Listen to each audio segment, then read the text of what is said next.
আসসালামু আলাইকুম। Launch and vessel Bangladesh YouTube চ্যানেলে সবাইকে স্বাগতম।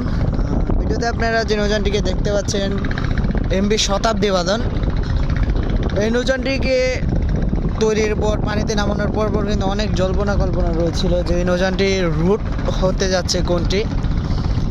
আর অনেকের ধারণা ছিল এই নৌযানটি ঢাকা চাঁদপুর ঈদগাহ ফেরিঘাট রুটে চলাচল করবে। আবার অনেকের মতামত ছিল এই নৌযানটি বরগুনা চলাচল করবে।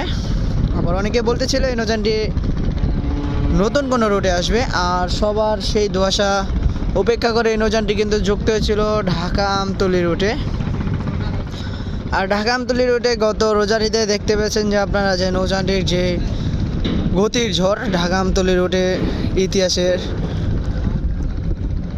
রেকর্ডে নাম লিখেছিল। এই নৌযানটি 8 ঘন্টায় ঢাকা থেকে আমতলী সার্ভিস দিয়েছিল। এই শতাব্দী বাঁধন মেসার্স হাজী ইকবাল শিপিং লাইন্সের ব্যানারের প্রথম যাত্রীবাহী নৌযান এই শতাব্দী বাঁধন।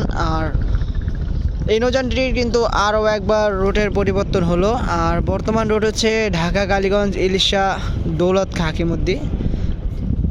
আগামীকাল প্রথমবারের মতো ঢাকা থেকে ইলিশা দৌলত হাকিমুদ্দির উদ্দেশ্যে ছেড়ে যাবে এমবি শতাব্দী বাঁধন। রাত 8টা 45 মিনিটে ঢাকা থেকে ছেড়ে যাবে এবং সন্ধ্যা 6টা 30 মিনিটে হাকিমুদ্দি থেকে ছেড়ে আসবে। আর এই শিডিউলে টোটাল 4টি জাহাজ নিয়ে এই রুটটি চালু হতে যাচ্ছে আগামীকাল থেকে। এমবি শতাব্দী বাঁধন, এমবি ইয়াদ 1, এমবি তরঙ্গ 7 ও রয়্যাল ক্রুজ 2, এই 4টি নৌযান যৌথ উদ্যোগে এই রুটটি চালু করেছে। আর আগামীকাল প্রথমবারের মতো রাত 8টা 45 মিনিটে ঢাকা থেকে ছেড়ে যাবে এমবি শতাব্দী বাঁধন ঢাকা কালীগঞ্জ ইলিশা দৌলত হাকিমুদ্দিনের উদ্দেশ্যে।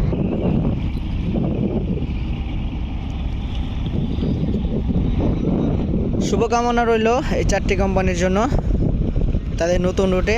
আর এই ছিল আজকের ভিডিও। আর আপনি যদি আমাদের এই পরিবারটিতে নতুন হয়ে থাকেন অবশ্যই আমাদের চ্যানেলটি সাবস্ক্রাইব করবেন।